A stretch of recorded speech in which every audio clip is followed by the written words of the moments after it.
ये जो आत्मिक सभा है, जो हम इस आधुनिक माध्यम से हम लोग जो है ना जिसमें भाग ले रहे हैं, ये हम में से हर एक के लिए शायद लाभदायक है। मैं विश्वास करता हूँ कि आप आशीषित हो रहे हैं। मैं विश्वास करता हूँ कि आप आत्मिक क्षेत्र में आगे बढ़ रहे हैं और बहुत कुछ आप सीख रहे हैं। हालेलुया। क्या सचमुच में आपके लिए ये जो ऑनलाइन मीटिंग है, ये लाभदायक साबित हुआ है? मैं आपसे जानना चाहूंगा। Yes. क्या सचमुच ऐसा है? Yes. जी जी Yes. जी yes yes thank you yes so much, बहुत बहुत धन्यवाद। और सही में अच्छे अच्छे टीचर भी इस सेवा के माध्यम से आते हैं, ऑनलाइन मीटिंग है ना। कई बार संभव नहीं होता है कि हम ऐसे सेवकों को अपने आंगन में बुला लें, अपने शहर में बुला लें, अपने चर्च में बुला लें। लेकिन कितना हमारे लिए सौभाग्य की बात है कि परमेश्वर समय को जानता था कि एक समय ऐसा भी आएगा कि लोगों के पास समय का अभाव हो जाएगा और लोग हर जगह नहीं जा पाएंगे मीटिंग पर, है ना। लेकिन अभी हर दिन हम हमारे घर में मीटिंग उपलब्ध है। आपने मोबाइल खोला और आपके लिए मीटिंग उपलब्ध है, आपके लिए वचन उपलब्ध है, आपके लिए एक सेवक उपलब्ध है मेरे प्रिय। इसीलिए ये गीतकार बोलता है कि इतने सरल ये रास्ते कल ना खुले होंगे, प्रचार के ये अवसर फिर ना मिले होंगे, एक आग हर दिल में जलाना है ना। सो आज और आज हमारे लिए एक मौका है मेरे प्रियो। इतना सरल रास्ता फिर कल नहीं होगा, हमें नहीं पता कल के गर्भ में क्या है, लेकिन परमेश्वर ने जब आज हमें दिया है तो हम इस आज का सदुपयोग करें, आज का हम सही इस्तेमाल करें। सो परमेश्वर ने आज हमें दिया है। सो आइए हम हृदय की सच्चाई से उसकी सेवा करें। आइए हम हृदय की सच्चाई से उसकी महिमा करें। जीवन में हर परिस्थिति आएंगी, है ना, दुख तकलीफ दोनों चीजें बराबर चलेंगी मेरे प्रियो। कई बार दुख आता है तो लगता है कि क्यों परमेश्वर, क्यों ऐसा आप होने दे रहे हैं, ऐसा लगता है मेरे प्रियो। हम जानते हैं मनुष्य के जीवन का ये बड़ा भाग दुख का ही है। हमारे लिए इस पृथ्वी पर, जिस पृथ्वी पर हम रहते हैं मेरे प्रियो, ये श्रापित पृथ्वी है। इसलिए परमेश्वर का वचन क्या बोलता है, जब हम रोमियो की पत्री और उसका जब हम 8 अध्याय पढ़ते हैं तो मैं वहां पर आप देखिएगा, इस जगह में एक बात मेरे सामने आई तो मैं इसको पढ़ रहा हूँ। ये मेरा विषय नहीं है, परंतु वहां पर एक इस प्रकार से लिखा हुआ है। 8 का 19 पद आप पढ़िएगा तो ऐसा लिखा है, 8 का 19, रोमियो की पत्री 8 अध्याय और उसका 19 पद। क्या लिखा है यहाँ पर देखेंगे जी। क्योंकि सृष्टि बड़ी आशा भरी दृष्टि से परमेश्वर के पुत्रों के प्रकट होने की बाट जो रही है। और क्योंकि सृष्टि अपनी इच्छा से नहीं पर अधीन करने वाले की ओर से व्यर्थता के अधीन इस आशा से की गई आगे कि सृष्टि भी आप ही विनाश के दासत्व से छुटकारा पाकर परमेश्वर की संतानों की महिमा की स्वतंत्रता प्राप्त करेगी। क्योंकि हम जानते हैं कि सारी सृष्टि अब तक मिलकर कराहती और पीड़ाओं में पड़ी तड़पती है। बस देखिए यहाँ पर क्लियर इस बात को लिखा हुआ है मेरे प्रियो कि सारी सृष्टि अब तक मिलकर कराती है। सारी सृष्टि, आप जो कुछ इस पृथ्वी पर देख रहे हैं, हम भी उसकी सृष्टि है। और भी जो चीजें आप देख रहे हैं, सारी सृष्टि लिखा है अब तक मिलकर कराहती और पीड़ाओं में तड़पती है। लेकिन मेरे प्रियो परमेश्वर का वचन साफ प्रतिशत से कहता है कि एक दिन इन सारी पीड़ाओं का अंत हो जाएगा और एक दिन जो पृथ्वी भी आशा भरी दृष्टि से परमेश्वर के पुत्रों की बाट जो रही है, ऐसा ही होगा कि परमेश्वर के संतान उत्पन्न होंगे। सृष्टि भी आप ही विनाश के दासत्व से छुटकारा पाने के लिए इंतजार कर रही है मेरे प्रियो। हम सबके साथ ऐसा है, हम सबके साथ ऐसी परिस्थितियां हैं, हम सब इंतजार कर रहे हैं। और आपका परमेश्वर का वचन कहता है कि एक दिन सारी बातें सही हो जाएगा। हालेलुया। क्योंकि मैं समझता हूं कि इस समय के दुख और क्लेश उस महिमा के सामने जो हम पर प्रकट होने वाली है कुछ भी नहीं है। आमीन। सो हम प्रभु को बहुत बहुत धन्यवाद करते हैं। हमारा परमेश्वर निश्चय सारी बातों को ठीक करेगा। आज तो न जाने बीमारी में, आज तो न जाने गरीबी में, आज तो न जाने कर्जे में, आज तो न जाने और कई प्रकार की चिंताओं में, निराशा में, अकेलेपन में, तन्हाई में, न जाने किन किन बातों को लेकर के हम चिंतित है, परेशान है, हताहत है, निराश है। हम मेरे प्रियो, ये जीवन की सच्चाई है। बहुत ही मतलब कठोर सच जो है ना, अय्यूब ने अपने अनुभव में लिखा हम एक हिस्से को आपके लिए देखना चाहेंगे। जब हम अय्यूब की पुस्तक खोलेंगे, उसका 14 अध्याय खोलेंगे, तो वहां पर आप देखिएगा एक पद, है ना, 14 का एक पद लिखा है। मनुष्य जो स्त्री से उत्पन्न होता है वह थोड़े दिनों का और दुख से भरा होता है। आमीन। मनुष्य जो स्त्री से उत्पन्न होता है वो थोड़े दिनों का और दुख से भरा रहता है। एक बहुत कड़वा सच है मेरे प्रियो। कई बार लगता है, कई बार अपने जीवन में भी ऐसा लगता है कि क्यों परमेश्वर, क्यों। मेरे प्रियो, कल पिछले 2 दिन मैं धनबाद पोखरिया में था, हमारे मामा जी है वहां पर। और ऐसा कहना गलत होगा कि अगर मैं यह ना बताऊं तो कि ये वो लोग हैं जिन्होंने मुझे प्रभु के करीब लेकर के आया। मेरे मामा जी जिन्होंने मुझे संगति ले गया। जब गर्मी छुट्टियों में हम जाया करते थे मामा के घर, तो एक संडे मामा जी के साथ गए थे और उसी संडे मेरा जीवन में परमेश्वर कार्य किया। ये मेरे परिवार का कोई लोग नहीं जानता है कि मेरा हृदय कहाँ से बदला। मैं बड़ा गुस्सा वाला व्यक्ति था।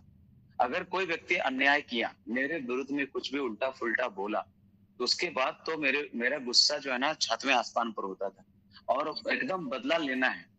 जायज बात पर, नाजायज बात पर नहीं, जायज बात पर मैं तुरंत गुस्सा हो जाता था, तुरंत क्रोध से मैं भर जाता था और एकदम बदला लेने के लिए एकदम सोचता था। और कई बार मैंने ऐसा किया भी।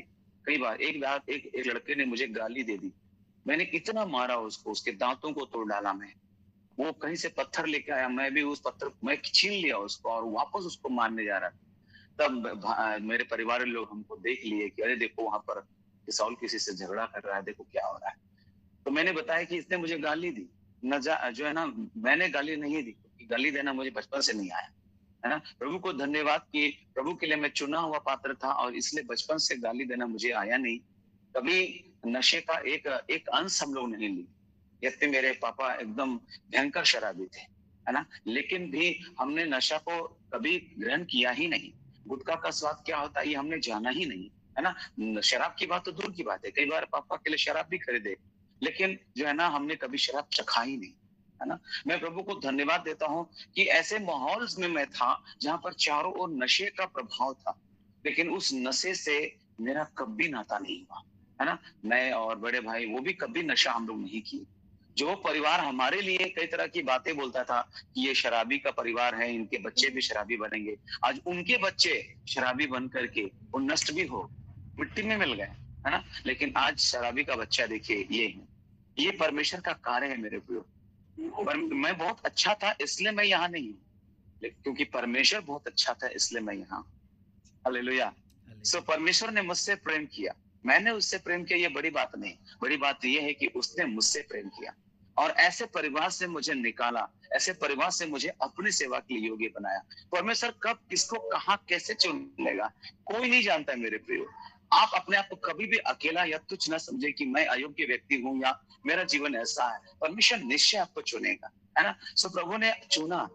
मैं एक गवाही को फेसबुक पर लाइव छोड़ रहा था कि जब मैं छोटा था तो अपने पापा के साथ तालाब गया था और बड़े भाई भी साथ में थे और खेलते खेलते हम तालाब में डूब गए, है ना। और मैं अपने फेसबुक, अगर आप मेरे फेसबुक मित्र होंगे तो आपने देखा होगा मैं एक तालाब के सामने खड़ा हूँ और मैं एक गवाही दे रहा हूँ कि इस तालाब पर मैं डूब गया था, है ना। और वहां कुछ भी हो सकता था, लेकिन थोड़ी देर के बाद जब पापा कपड़ा धो रहा था अचानक उसने देखा कि बच्चा कहाँ गया, इतना जल्दी तो ऊपर नहीं जाएगा, जो तालाब का जो आड़ होता है उसमें तो नहीं चढ़ पाएगा। तो उसको लगा जरूर वो डूब गया है और उसके बाद फिर उसने हाथ डाल करके मुझे बाहर निकाला। जब मेरा जन्म हुआ वो भी बहुत कठिन दशा था। मेरी माँ एकदम फिजिकली बहुत वीक हो चुकी थी, बहुत कमजोर हो चुकी थी और ऐसा लग रहा था कि शायद वो जिंदगी से हाथ धो बैठेगी या ऐसा लग रहा था कि शायद बच्चा मर जाएगा क्योंकि मैं भी कमजोर था।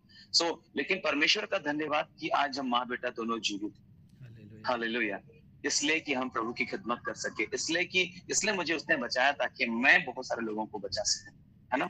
मैं प्रभु को बहुत बहुत धन्यवाद करता हूँ कि परमेश्वर कहाँ किसको कैसे किस कंडीशन से चुनता है ना। अद्भुत है, हम नहीं जानते वो समय क्या होगा, है ना। एक दिन मैं सामुएल की बुलाहट के बारे में विचार कर रहा था, तो उसकी बुलाहट बहुत कम आयु में हुई मेरे प्रियो, जब उसको परमेश्वर ने चुना। हालांकि उसके माता ने उसको प्रार्थना के द्वारा पाया था, और ईमानदारी से जब समय हुआ तो उसने उस बच्चे को, जो एकदम टीन एज का बच्चा है, वो टीन एज भी नहीं बोलेंगे, वो बाल्यावस्था में था, है ना, बाल्यावस्था, है ना, वो चाइल्डहुड बोलेंगे, वो बाल्यावस्था में ही उसको जो है ना परमेश्वर के भवन में सौंप दिया। और परमेश्वर ने उसको छोटी आयु में ही बुलाहट दी, उसको नाम लेकर के बुलाया।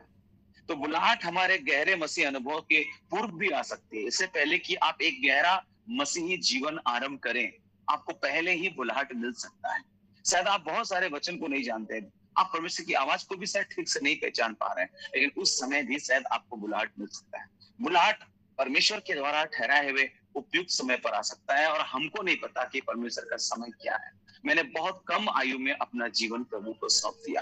हंसते खेलते रहने का उम्र में मैंने अपना जीवन प्रभु को सौंप दिया, है ना। मेरे लिए उस समय दुनिया ठीक से मैंने देखा भी नहीं, और मैंने अपने आप को प्रभु के लिए सौंप दिया, है ना।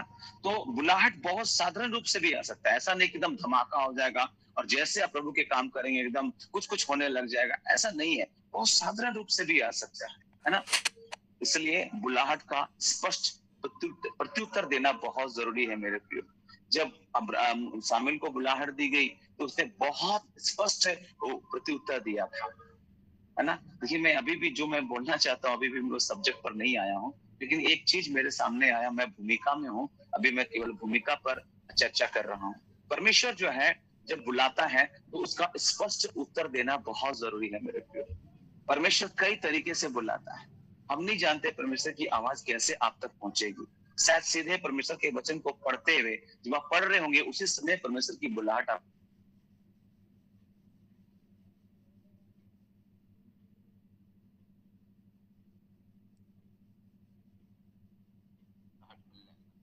है ना।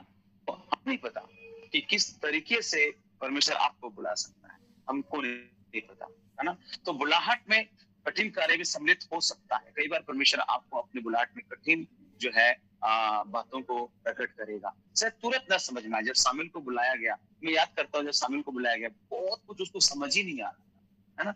आप जरा देख लीजिए उस हिस्से को, मैं याद कर रहा हूँ उस वचन को। आई थिंक पहले शामिल उसका 3 अध्याय में जब आप जाएंगे ना तो आप इस बात को पाएंगे। पहले शामिल 3 अध्याय में आप मेरे साथ जाइएगा और वहां पर आप इस बात को पाएंगे। 3 अध्याय में पहले एक पद पढ़िए कोई, वहां तो क्या लिखा है जी,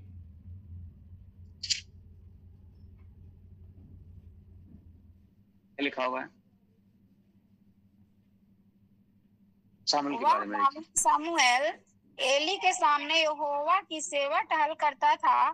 उन दिनों में यहोवा का वचन दुर्लभ था और दर्शन कम मिलता था। आमीन। आप देख रहे हैं यहाँ पर बालक शामिल लिखा हुआ है। अब सबको मालूम है कि मनुष्य की जो अवस्था होती है वो इस प्रकार से होती है। सबसे पहले होता है शिशु अवस्था, उसके बाद होता है बाल्य अवस्था, उसके बाद होता है किशोर अवस्था, उसके बाद होता है युवा अवस्था, उसके बाद होता है अधेड़ अवस्था, उसके बाद होता है वृद्धावस्था, है ना। ये 6 अवस्था है। मनुष्य का अंक 6 होता है मेरे प्रियो। और 6 मटके जो बाहर रखे हुए थे काना नगर में, वो मनुष्य के जीवन को दर्शाता है, जिसमें पानी था जो खाली हो गया था, उसको पानी भर करके उसको दाखरस में तब्दील कर दिया गया। जब कोई यीशु मसीह के पास आता है उसका क्वालिटी बदल जाता है। वो मटके से भरा हुआ पानी का क्वालिटी बदल गया, रंग बदल गया, रूप बदल गया, स्वाद बदल गया। जब भी कोई यीशु मसीह के पास लाया जाएगा उसका जीवन बदल जाएगा। तो हम देखते हैं ये 6 अंक है ना। सबसे पहले होता है शिशु अवस्था, है ना, और उसके बाद बाल्य अवस्था, किशोर अवस्था, युवा अवस्था, अधेड़ अवस्था, वृद्धावस्था। मेरे प्रियो, आप देखिए कि अभी ये शामिल कब बुलाया गया? जब वो बाल्य अवस्था में था। बाल्य अवस्था किसको बोलते हैं? बाल्य अवस्था मेरे प्रियो, मैं बोल सकता हूं कि जैसे एक बच्चा अन्न खाना शुरू कर देता है, ठोस आहार। साधारणतः हम लोग कई जगहों में एक रिवाज होता है कि बच्चे का मुंह जुट्टी करवाया जाता है ना। आप में से कई लोगों ने इस रिवाज को भी अपनाया होगा, है ना। मुंह जुट्टी कार्यक्रम कई लोग घर में रखते हैं। मुंह जुट्टी, तो साधारणतः मुंह जुट्टी कार्यक्रम किस आयु में होता है? थोड़ा सा मैं आपसे जानना चाहता हूँ, किस आयु में मुंह जुट्टी कार्यक्रम होता है? जी, किसी ने जवाब दिया 6 महीने में। ऐसा है क्या? 6 मंथ। 6 महीना में, है ना। अब मतलब 6 महीना तक हम उसको शिशु अवस्था बोल सकते हैं। लेकिन जैसा वो बच्चा जो है वो खाना शुरू कर देता है, 6 महीने के बाद कई लोग थोड़ा से अब जो है 4 पैसे चलने की कोशिश करते हैं, है ना, पेट के बल रेंगते रेंगते सांप के समान चलने की कोशिश करता है। तो अब वो बच्चा कहाँ आ गया? बाल्यावस्था के स्टेज में आ गया, शिशु अवस्था से सीधा अब बाल्यावस्था में आ गया, है ना। यीशु मसीह को जब जो है कई ज्योतिषी जब गए थे मिलने के लिए, तो यीशु मसीह कौन सी अवस्था में था? शिशु अवस्था में था या बाल्यावस्था में था? कोई मुझे बताएंगे? बाल्यावस्था।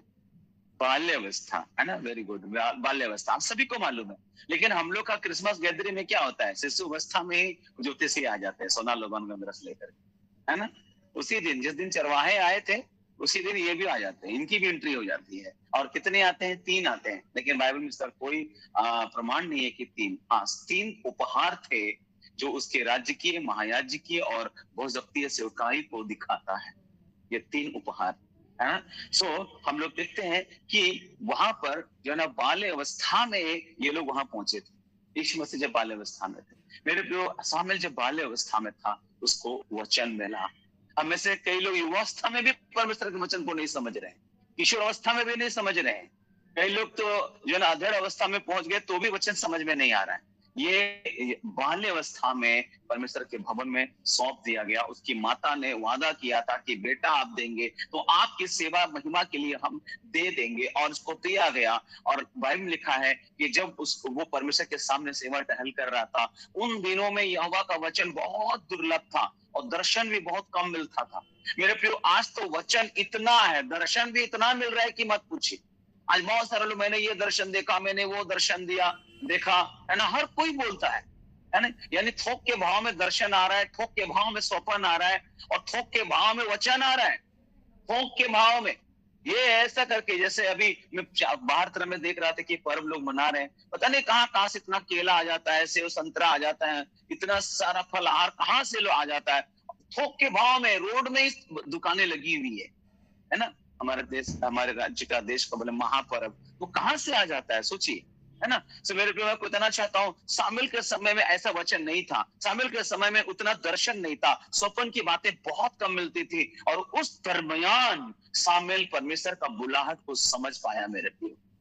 और ये उस समय था जब एली नाम का एक प्रभु का दास उसके सामने था, उसकी आंखें धुंधली हो गई थी, वो वृद्धावस्था में था, और वो लेटा हुआ था और वो सेवा कर रहा था।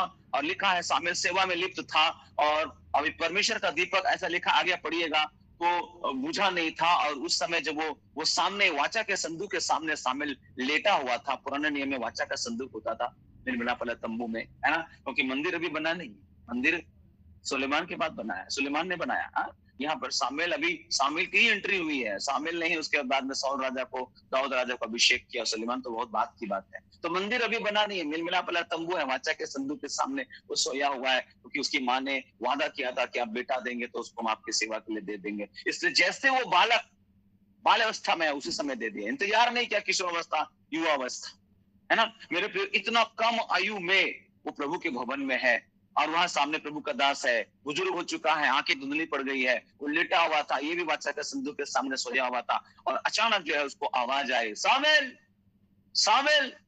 तब वो दौड़ता हुआ प्रभु के दास के पास गया और उसको बोला, आपने कुछ बोला क्या?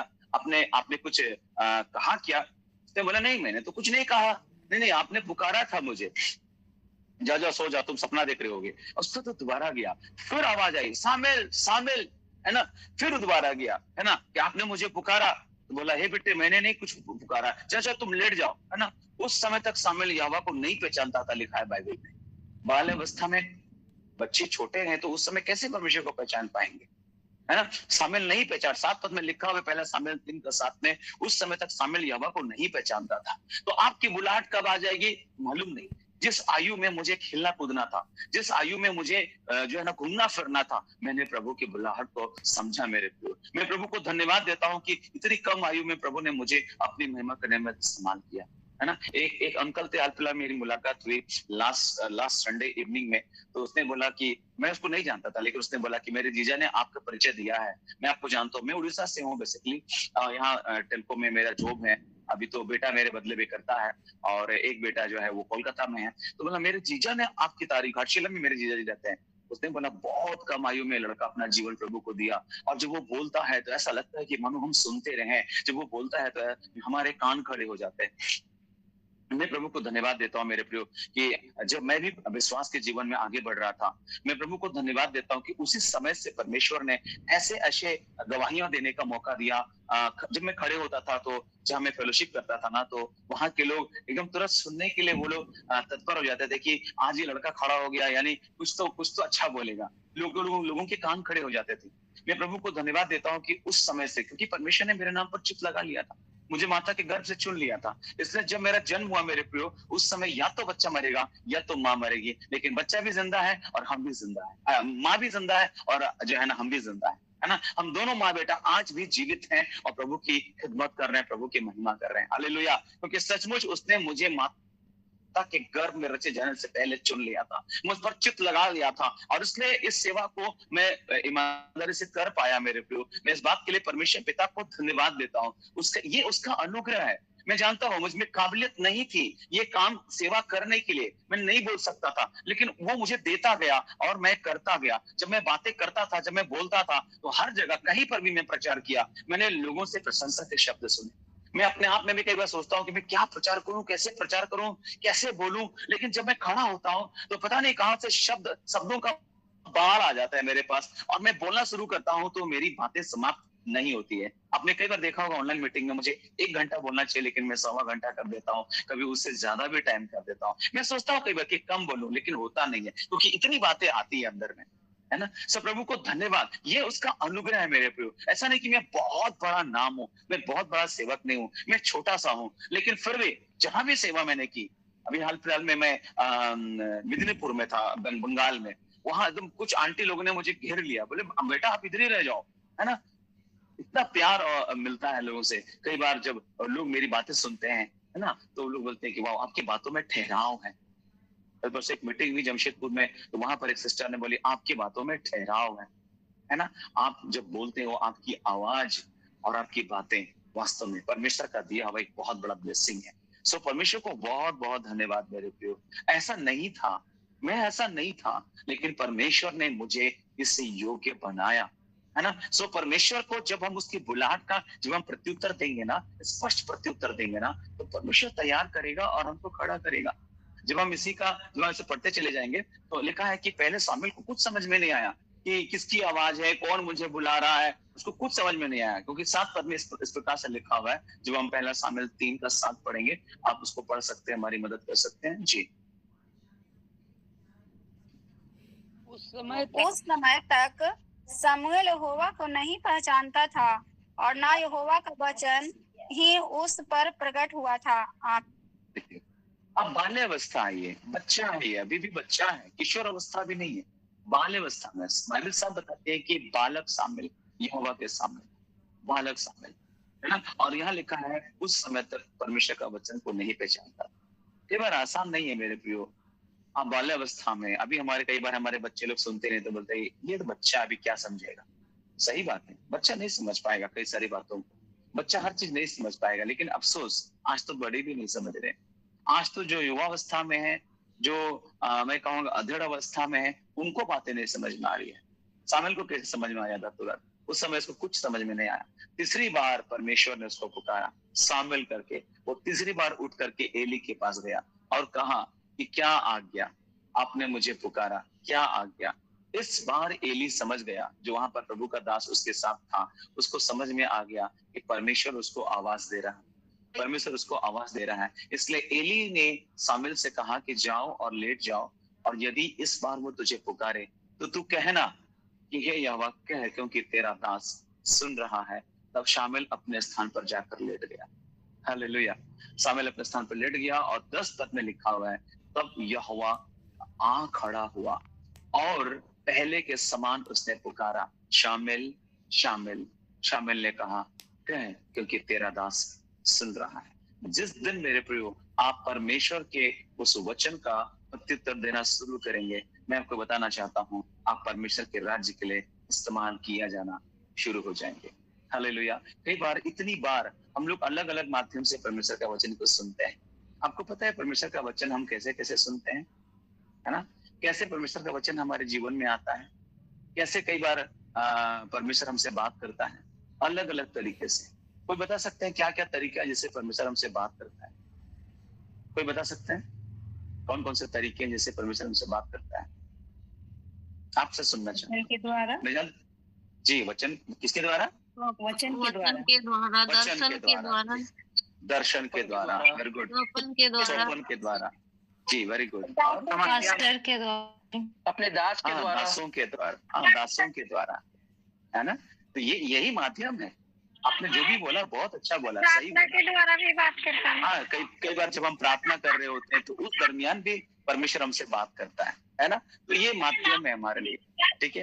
तो आप सीधे जब वचन को पढ़ेंगे, बाइबल को पढ़ेंगे, वो आपसे बात करेगा। कई बार स्वप्न के द्वारा परमेश्वर हमसे बात करेगा, कई बार दर्शन के द्वारा परमेश्वर हमसे बात करेगा, कई बार जब आप प्रार्थना कर रहे होंगे परमेश्वर का आत्मा हमसे बात करेगा। कई बार प्रभु के दास जो अलग अलग दास है ना, वो किसी भी जगह, चाहे वो चर्च सभा हो या कोई मीटिंग हो, कोई फैमिली प्रेयर मीटिंग हो, कॉटेज मीटिंग हो, कहीं पर भी परमेश्वर आपसे बात कर सकता है। कई बार आप यात्रा में होंगे और परमेश्वर आपसे बात करेगा, है ना? तो परमेश्वर आपसे बात करता है कि वो जिंदा खुदा है।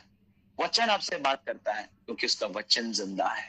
हालेलुया। सो ये माध्यम है, परमेश्वर आपसे बात करेगा। तो जब वो आपसे बात करें, जब आप उसकी आवाज सुनो, अपने मन को कठोर मत करो। आज परमेश्वर मुझसे बात कर रहा है, कल किसी और दास के द्वारा आपसे बात करेगा। तो कौन सा वचन कब हमारे जीवन के लिए लाभदायक हो सकता है, जब हम उसको रिसीव करते हैं, हमें पता नहीं। मेरे लोग, इसलिए कभी भी छोटे से छोटे को भी कभी भी जो है ना, उसको नजरअंदाज मत करिए। कभी कभी होता है ना, हम लोग बड़े नाम के पीछे चले जाते हैं, नहीं दिनाकरण बोलेगा तभी हम सुनेंगे।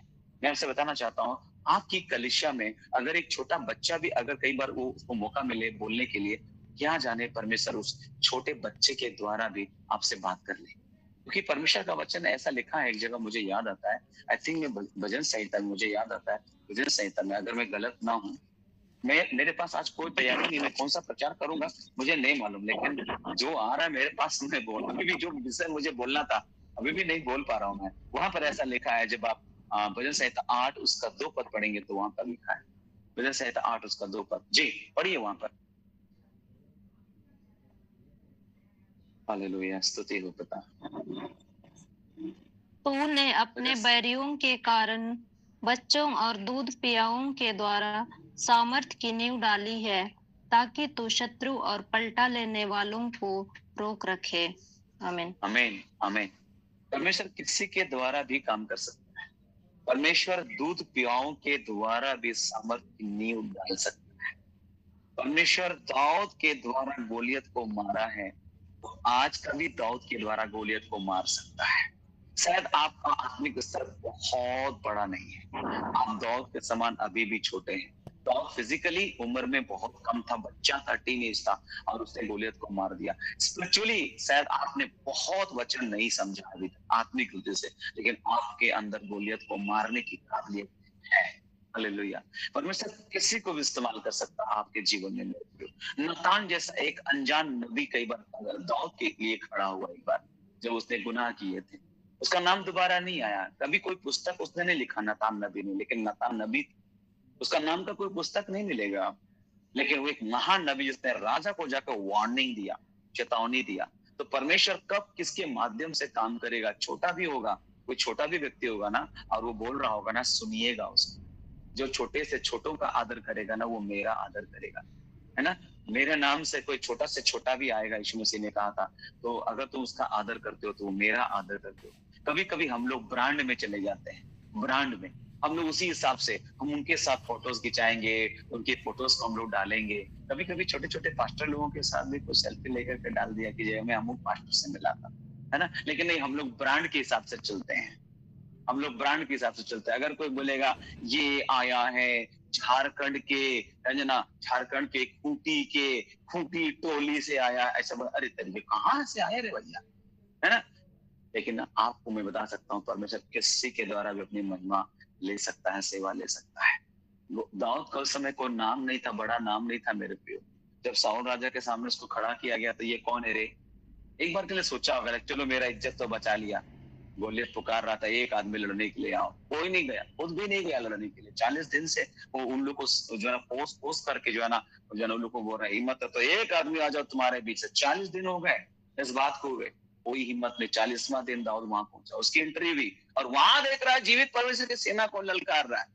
अभी बताते हैं तुमको, हम तो मारे हैं शेर को, हम तो मारे हैं भालू को, ये क्या चीज है, इसको भी हम मार देंगे मेरे प्रिय। उसके बाद साउल के सामने खड़ा किया गया और वो हाइट में बहुत ज्यादा था साउल राजा, दाऊद छोटा था। उसको ऐसा करके देखा, ये बच्चा, तो उसने अपने ड्रेस उसको पहना दिया। बताइए, छोटा बच्चा को अपना ड्रेस पहनाए होंगे आपने कभी? किसी माता पिता ने अपना शर्ट पैंट जो है ना छोटा बच्चे को पहनाया होगा तो कैसा लगता होगा? आपने कभी अपने बच्चों को हेलमेट पहनाया होगा अपनी वाली तो कैसा लगता होगा? दाऊद भी ऐसा ही लग रहा था और उसको लड़ना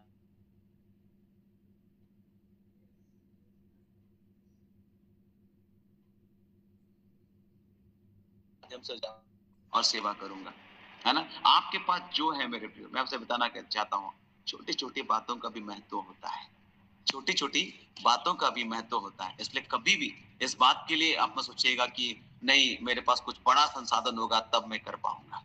आपके पास जो छोटे संसाधन है ना, जो आपके अपने हैं, कई बार परमेश्वर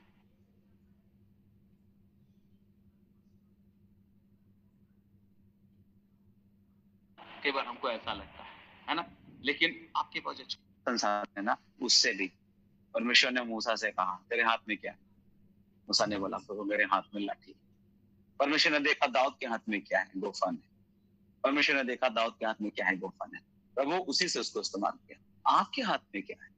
आपके पास क्या है? आपकी योग्यता क्या है? शायद आपके पास लाठी और गोफन की योग्यता है, शायद आपके पास तीर और भाला नहीं, शायद आपके पास गन नहीं है ना, शायद आपके पास इसका कहने का मतलब है बड़ी योग्यता आपके पास नहीं है। लेकिन मैं आपको बताना चाहता हूँ योग्य बनाने वाला परमेश्वर है। हालेलुया। परमेश्वर अयोग्य व्यक्तियों को चुनता है। कई बार जानते हैं, कई बार परमेश्वर ऐसे लोगों को चुनता है जो अयोग्य है, बिल्कुल काबिल नहीं थे, परमेश्वर उनको अपनी सेवा में चुनता है ना, उनको सेवा में चुनता है। आपको कई बार उसके वचन आवाज को प्रत्युत्तर देना पड़ेगा। और जब शामिल को समझाया गया तो इस बार उसने बोला कि तेरा दास सुन रहा है। कहें प्रभु, अगर आप इस प्रकार से बोलेंगे मेरे प्रभु, मैं आपसे बताना चाहता हूँ, आप चाहे गुमनामी की जिंदगी जी रहे हैं, किसी कोने पर है, परमेश्वर आपको एक पहचान दिलाएगा। हालेलुया। तो कई बार बुलाहट में कठिन कार्य भी सम्मिलित हो जाते हैं। जब आप इसका 15 पढ़ेंगे तो वहां पर एक बात लिखी हुई है, 15 का पहले शामिल 3 का 15। सामुएल भोर तक लेटा रहा, तब उसने यहोवा के भवन के किवाड़ों को खोला और सामुएल एली को उस दर्शन की बातें बताने से डरा। क्योंकि जो दर्शन की बात उसको बताया गया था ना सामुएल को, ऊपर से आप पढ़ेंगे तो उसको डर लग गया। इतना कठिन बात मुझे बताया गया, कैसे बोलूं एली को, कैसे बोलूं एली, क्योंकि ये सारा जो वचन जो मुझे दिखाया गया वो उसके विरुद्ध में है। उसको बहुत डर लगा। कई बार जब बुलाहट आता है ना मेरे प्रियो, तो कभी कभी ऐसी ऐसी बातें आपको दी जाएगी कि आपको बोलने के लिए डर लगेगा, है ना। अब इसको समझ में नहीं आ रहा है तो प्रकट कैसे करें, लेकिन भी एली जो है उससे बात करने लगा। एली ने उसको 16 में लिखा है, एली ने शामिल को पुकार करके कहा, है मेरे बेटे शामिल। वो बोला क्या आ गया? तो उसने पूछा कौन सी बात है जो यहोवा ने तुझसे कही, बता दे क्या बात तुझसे, क्योंकि तुमको परमेश्वर रात में आवाज दे रहा था, तुम बार बार मेरे पास आ जा रहे थे और मैं तो कुछ बोल ही नहीं रहा था, मैं तो लेटा हुआ था, मैं तो सोया हुआ था। बता बेटा क्या तुमसे बातचीत किया, बता दे, है ना। जो तुमसे बोला गया उसको मत छुपाओ। जो कुछ उसने तुझसे कहा है वो यदि तू उसमें से कुछ भी मुझसे छिपाए तो परमेश्वर तुझसे वैसा ही वरन उससे भी अधिक करे। अब ऐसा बात बोल दिया, छोटा बच्चा का तो दिमाग खराब, अगर छुपाएगा तो उससे ज्यादा तेरे साथ हो जाएगा। तब सामुएल ने उसको रत्ती रत्ती बातें कह सुनाई। हालेलुया। जो परमेश्वर उसको बताया था, रत्ती रत्ती लिखा हुआ है 18 में, जब आप पढ़ेंगे 18 में तो लिखा तब शामिल ने उसको रत्ती रत्ती बातें कह सुनाई, है ना। और लिखा है जो कुछ और कुछ भी नहीं छुपाया, वो बोला, वह तो यहोवा है, जो कुछ वह भला जाने वही करे। हालेलुया। परमेश्वर को जो अच्छा लगता है वो होने देता है हमारे जीवन में। लेकिन कई बार ऐसा लगता है कि प्रभु ये आप क्या होने दे रहे हैं, ये क्या मेरे साथ हो रहा है परमेश्वर। सही में हम सब भी सवालों से घिरे होते हैं, क्यों परमेश्वर। मैं बता रहा था कि जब मैं वहां मामा घर गया कल परसों, तो अपने मामा जी की स्थिति को देख करके मुझे भी एक बार के लिए लगा कि परमेश्वर क्यों। मामा जी का बेटा वो लास्ट में सब्र किया हुआ था वो, लेकिन लास्ट में जो है ना वो मेरे सीने से लिपट गया। अब बोलने लगा कि भैया हम लोग अपने सारे गुनाहों का पश्चाताप कर चुके, हमने कभी अब किसी के साथ बुराई हमने नहीं की। मेरे मामा जी जो ना वो भी सेवकाई के काम करते थे, है ना। लेकिन फिर हमारे साथ ऐसा क्यों हो रहा है। कई बार हम सोचते हैं कि आपस में परिवार में इतना अधिक गलतफहमी क्यों। हम अपने परिवार में एक दूसरे को ऐसी गलत क्यों सोचते हैं। कई बार हम अपने परिवार के अंदर हम बाहर वालों से क्या अपेक्षा करेंगे, है ना, लेकिन अंदर वालों से जिससे हम अपेक्षा करते हैं कई बार वो हमें गलत समझते हैं। कई बार वो हमारे साथ खड़े नहीं होते, कई बार वो हमारे दुख में खड़े नहीं होते। तो कई बार लगता है कि भैया बाहर वाले हमको पूछ रहे हैं लेकिन अंदर वाले हमको पूछ नहीं रहे। हम सेवा की बात करते हैं मेरे प्रियो। मैं कई बार मैं शायद आपको बताना चाहूंगा कि आप कभी भी ऐसा मत करें कि अपनों के साथ आप पराये बन जाएं, कभी भी नहीं। अपनों को समझने की कोशिश करिए मेरे प्रियो, शब्दों अपने जीभ को नियंत्रित करिए मेरे प्रियो। कभी कभी हम अपनों के लिए जहर उगल देते हैं, बिना समझे हम कुछ भी बोल देते हैं, है ना। कभी कभी हम लोग अपने परिवार में भाई के विरुद्ध, बहन के विरुद्ध, माता पिता के विरुद्ध भी बोल देते हैं। अपने ही घर परिवार में ही हम लोग जो है ना आग उगलते हैं शब्दों के द्वारा, है ना। कभी मत करिए ऐसे। और जब वक्त आएगा तो अपने अगर खड़े नहीं होंगे तो बताइए बहुत कष्ट होता है। अगर हमारे अपने हमको नहीं समझे तो पराया जो है कैसे समझेगा, वो तो दूर का व्यक्ति, है ना। कई बार हम ऐसा करते हैं और हमने वहां पर भी देखा, मुझे मुझे मुझे यहाँ बोलना है ना, और वो अकेला महसूस कर रहे हैं और वो लड़का रो रहा है, बोला भैया हम अनाथ हो गए।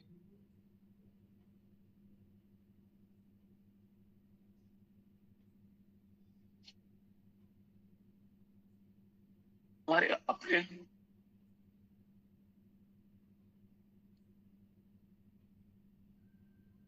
माफ कीजिएगा मुझे, भी ऐसा मत करिए मेरे प्रियो। आपको अपनों का अपने ही हमारा अपना होता है, लेकिन वो बोलता है भैया हमारे आंगन में कई बार हमारे अपने नहीं आते। जो है कुछ लोग सेवा कर रहे हैं उनके, है ना। मेरी एक मौसी है, दिन रात वो भी लगी हुई है बेचारी उनके साथ। कई बार हम वचन की सेवकाई कर रहे हैं, प्रेम की बात कर रहे हैं, अगर हमको अपने भाई से प्यार नहीं, क्या खाक सेवकाई करेंगे हम।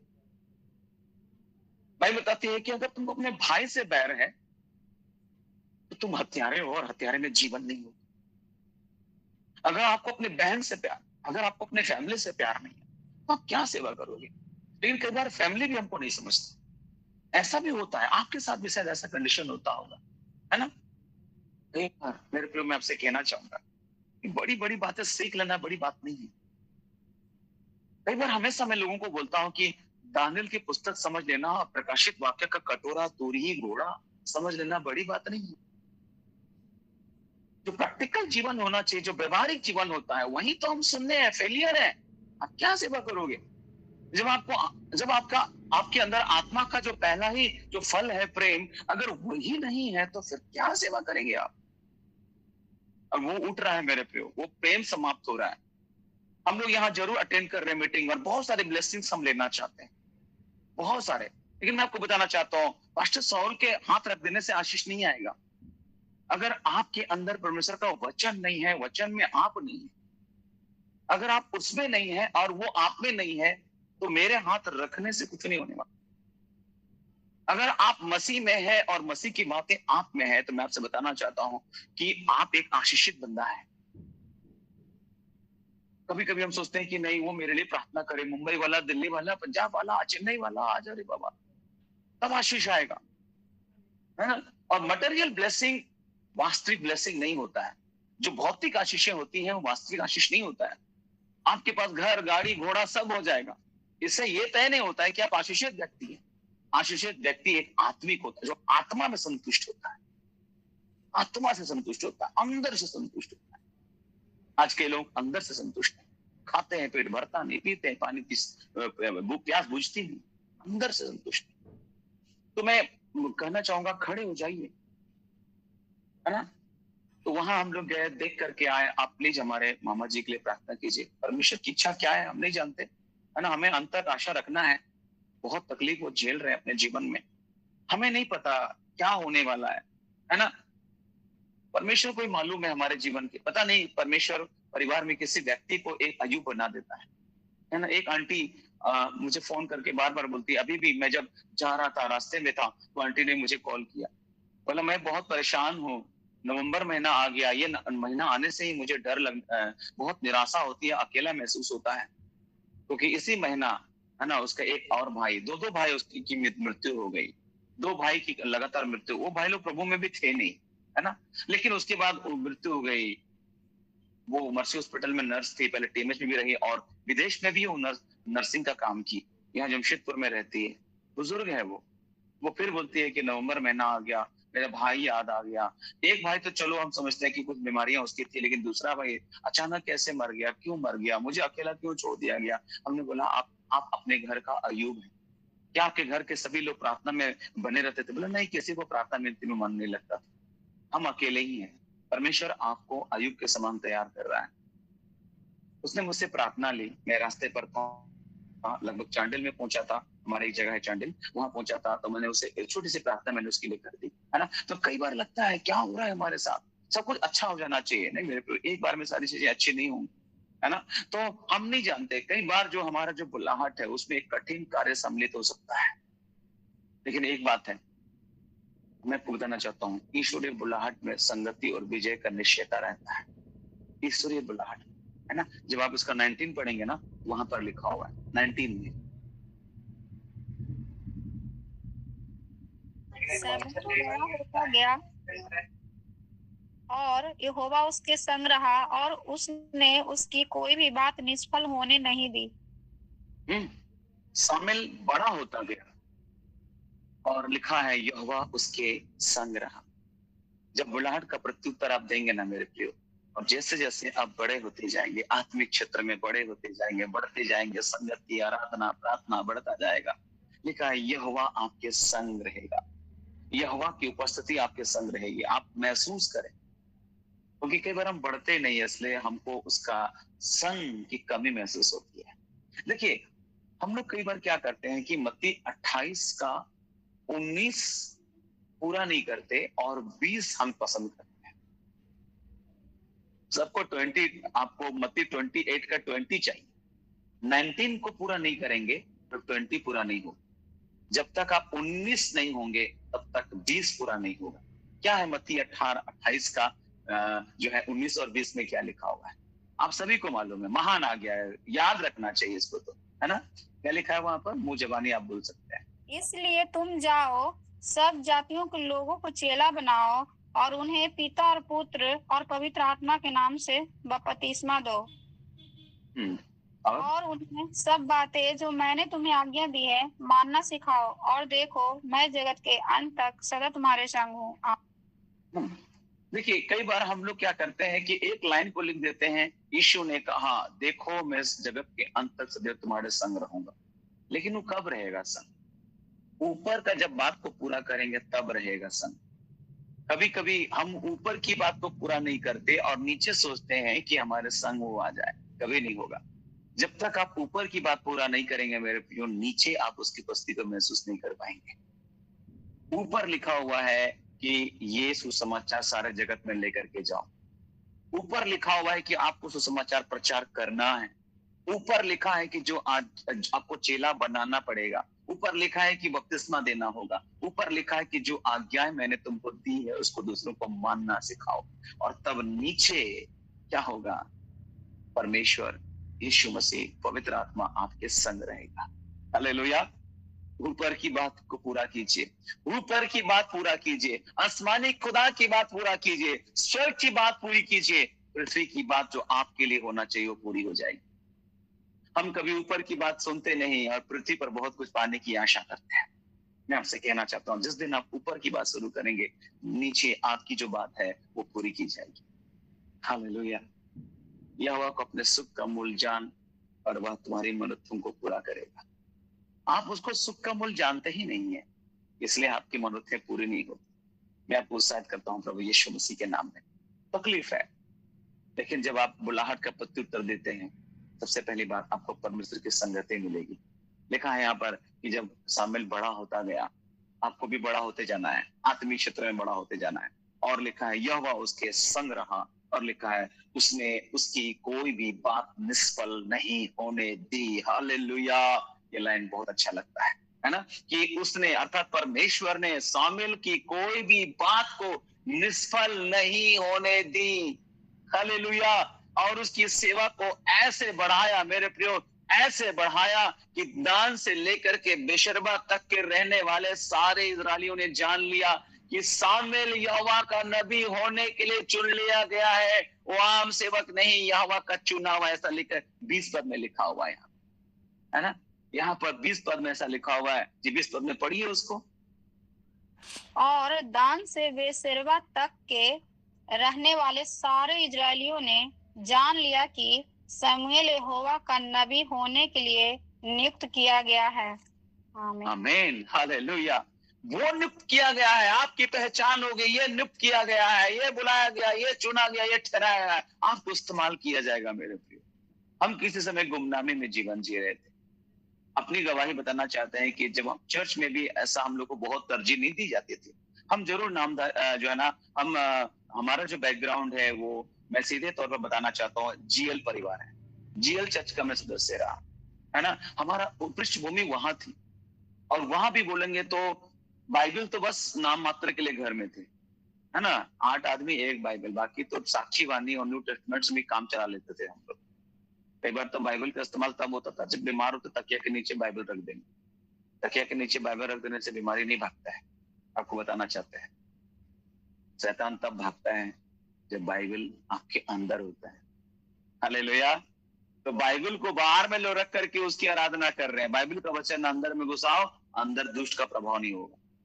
अब वचन अंदर नहीं है, बाइबल खाली बाहर में तकिया के नीचे रख देने से क्या होगा? दुष्ट आत्मा आए तो शैतान बगल में आकर के खोल के बाइबल पढ़ेगा, क्योंकि उसको मालूम है कि बाइबल इसका तकिया के बगल में रहता है, बाइबल इसके अंदर नहीं है, वचन इसके अंदर नहीं है।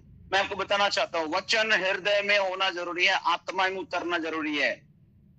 और कई बार वचन अंदर नहीं होता है, तकिया के बगल में होता है, तकिया के नीचे होता है। मैं आपको बताना चाहता हूँ, आप दुष्ट शैतान को निमंत्रण दे रहे हैं, क्योंकि वो आकर के बगल में बैठ के बाइबल पढ़ेगा। उसको वचन से डर नहीं है, उसको डर तब है जब वचन लोगों की जिंदगियों में आ जाता है, लोगों के जीवन में आ जाता है, तब उसको भय होता है। अरे भैया, ये अब तक तकिए के नीचे था, लेकिन अब तो इसके अंदर आ गया है, इसके हृदय में आ गया है, इसके आत्मा में आ गया, इसके जीवन में आ गया, ये तो चलना शुरू कर दिया, तब उसको भय आना शुरू हो जाएगा। मेरे प्रियो, आप बाइबल को कहाँ रखते हैं? क्या तकिए के नीचे, क्या दराज में, क्या जो है ना आपके घर में जो बहुत सुंदर टेबल है उसके अंदर आपने रखा हुआ है उसको, है ना, शोकेस में रखा है आपने? कहाँ रखा है बाइबल को? क्या वो आपके अंदर आपने रखा है? हृदय में लिखा है, मेरे वचन को अपने हृदय में अधिकार से बसा लो, हृदय में बसा लो। अब लोगों का हृदय ही सही नहीं है तो बसेगा कहां से, है ना। कई तरह का हृदय लोग लेकर के चले। परमेश्वर हृदय को जांचता है मेरे प्रियो। परमेश्वर का वचन कहता है हम जांचते हैं। आप बाइबल को बहुत बड़ा बड़ा बाइबल लोग पकड़ ले, अच्छा बाइबल पकड़ लेते लोग, महंगी महंगी बाइबल।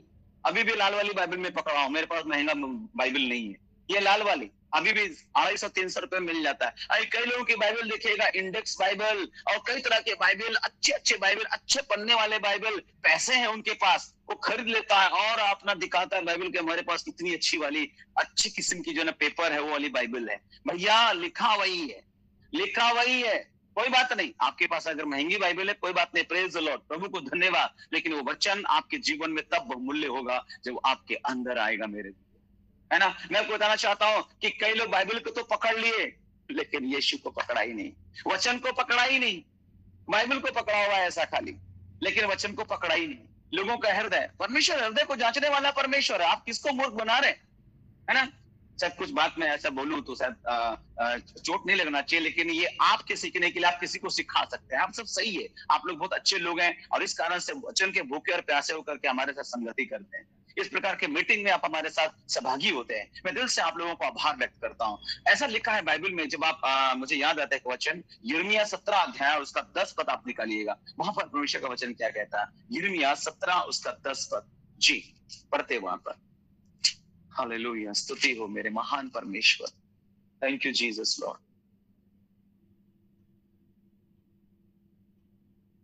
यिर्मयाह 17:10। मैं यहोवा मन की खोजता और हृदय को जांचता हूँ, ताकि प्रत्येक जन को उसकी चाल चलन के अनुसार अर्थात उसके कामों का फल दूं।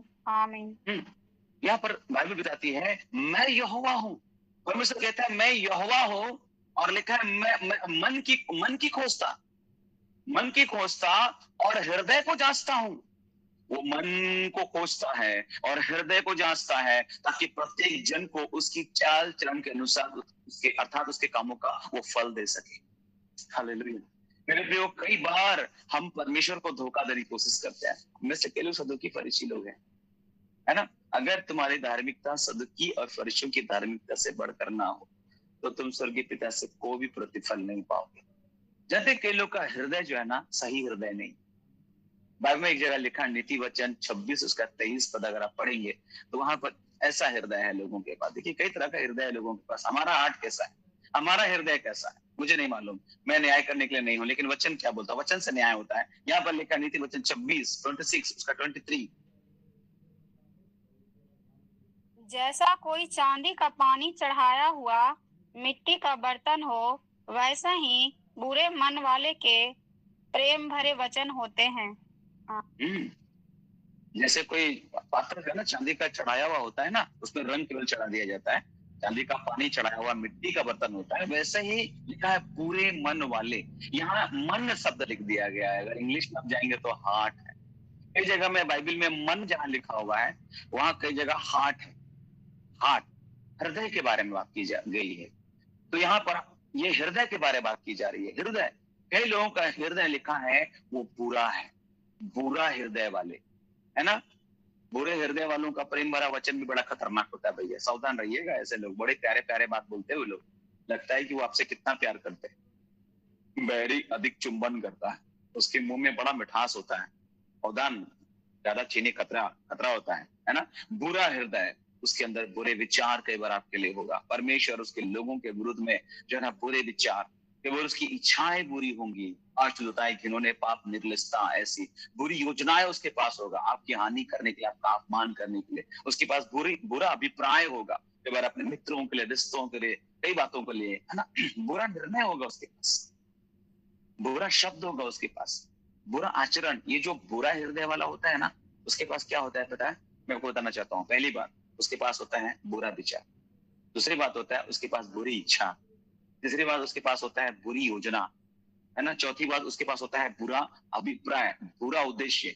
अगर उसका हृदय बुरा है तो ये बुरा निकलेगा। बुरा विचार, बुरी इच्छा, बुरी योजनाएं, बुरा उद्देश्य, बुरा निर्णय। कई बार वो बुरा निर्णय आपको देगा, है ना। कई बार बुरा शब्द, है ना, गंदे शब्द, कठोर शब्द, निंदा के शब्द, या बुरा आचरण, चरित्र, ये होता है बुरा हृदय। परमेश्वर हृदय को जांचता है, मन की खोजता है मेरे प्रियो, और उसके अनुसार प्रतिफल देता है। हम परमेश्वर को धोखा नहीं दे सकते। मेरी आत्मा से भाग करके तुम कहाँ जाओगे, है ना। ये हृदय होता है, ये टेढ़ा हृदय वाला। क्या हमारा हृदय टेढ़ा जो बुरा हृदय है? क्या हमारा हृदय बुरा हृदय? यहाँ पर बुरा हृदय है, एक जगह टेढ़ा हृदय भी लिखा होगा। टेढ़ा हृदय, प्रेरितों के काम 8 अध्याय उसका 21 पद आप जाइएगा। प्रेरितों के काम 8 उसका 21 पद में, तो आप उस टेढ़ा हृदय को आप पाइएगा। यहाँ बुरा हृदय है। बुरा हृदय वाला बुरा विचार करता है, बुरा इच्छा करता है, बुरा मकसद उसके पास होता है, बुरी योजना उसके पास होता है, बुरा अभिप्राय होता है, बुरा निर्णय होता है, बुरा शब्द होता है, बुरे आचरण होते हैं उसके पास। लेकिन टेढ़ा हृदय वाले के पास क्या होता है? अपने तो काम 8 उसका 21 पद देखिएगा, वहां पर क्या लिखा हुआ है। इस बात में ना तेरा हिस्सा है ना भाग, क्योंकि तेरा मन परमेश्वर के आगे सीधा नहीं। आमीन। सीधा नहीं है तेरा हृदय, इसका मतलब क्या है? टेढ़ा है। हृदय सीधा नहीं है तो इसका मतलब क्या है? हृदय टेढ़ा है। यहाँ पे भी मन आ गया है। हृदय, तेरा हृदय जो है ना क्या है? टेढ़ा है ना। ये बात शमौन पतरस एक व्यक्ति से बोल रहा है। वो पैसा लेकर के आया था। वो पैसा लेकर के आया था कि जो पावर आप दिखाते हैं, हम पैसा दे रहे हैं, वो अधिकार हमको भी दे दीजिएगा। उसको लगा कि इससे थोड़ा बहुत फायदा हो सकता है ना। ये व्यक्ति जो है ना एक जादूगर है, और वो व्यक्ति जो है ना वो टोना टटका करने वाला, वो चकित हो गया जब वो लोग आश्चर्य दिखा रहे, बाप रे इतना मिलकर लोग दिखा रहे हैं, भैया पैसा ले लो, वो वाला पावर हमको भी दे दो। पतरस उसको देखा कि पैसा लेकर के आया तो बोला 13 रुपया तेरे साथ नाश हो जाए। 13 रुपया पैसा लेकर के तुम खरीदना चाहते हो। मेरे प्रियो, पैसे से आप इस बात को नहीं खरीद सकते। मेरे प्रियो, मैं आपको बताना चाहता हूँ, कई बार पैसे से डिग्रियां भी खरीदी जा रही है, ऐसे भी सेवकाइयां हो रही है। प्रभु ने बुलाया नहीं, डिग्रियां बिक रही है। आइए 5,000 में रेवरेंट का पद, आइए 5,000 में बीटीएस का सर्टिफिकेट ले जाइए, है ना, आप एमडी बन जाइए, पीएचडी बन जाइए, डॉक्टरेट का। मुझे ऑफर आया था, मैं आपको बताना चाहता हूँ, ऐसे कुछ लोग अगर मुझे सुन रहे हैं तो आप डिग्रियां बेच नहीं सकते, है ना। मेरे पे आज किससे होगा, उस समय पतरस जो है ना, डिग्रियां बेचा नहीं, अधिकार को ऐसा नहीं, पैसा लो हम दे रहे तुमको, है ना। ये ढकोसला छोड़िए, मन सीधा नहीं है लोगों का, इसका मतलब है उसका एक टेढ़ा हृदय। ये टेढ़ा हृदय की बात कर रहा है यहाँ पर। एक तो होता है बूढ़ा हृदय, एक तो होता है टेढ़ा हृदय। और यहाँ पर पतरस बोलने लगा कि तेरा पैसा तेरे साथ नष्ट हो जाए क्योंकि तूने परमेश्वर का दान रुपयों से मोल लेने का विचार किया है। आज मेरे प्रियो, ऐसी सेवकाई हो रही है, पैसे के द्वारा परमेश्वर के उन दामों को खरीदा जा रहा है। सच्चाई बाजार में बिक रही है। आज सच्चाई को बेचा नहीं जाना चाहिए मेरे प्रियो, लेकिन बेचा जा रहा है सेवकाई को भी, है ना। आप इतना दान दीजिएगा, हम आपके लिए प्रार्थना करेंगे। पहले से बना दिया, वहां कितना देंगे, 5,000, 10,000, 20,000, 25,000, उसके हिसाब से हम आपके लिए प्रार्थना करेंगे, नहीं तो नहीं प्रार्थना करेंगे। फिर वो आएंगे, अगर आप उसका मीटिंग बड़ा ब्रांड होता है तो उसके बाद उन लोगों को अपने पीछे चलने के लिए फॉर्म दे देंगे कि अगर आप हमारा ये सदस्य बनना चाहते, वो बनना चाहते, आ जाइए। तो लोकल पास्टर क्या करेगा, वो हाथ मलता रह जाएगा।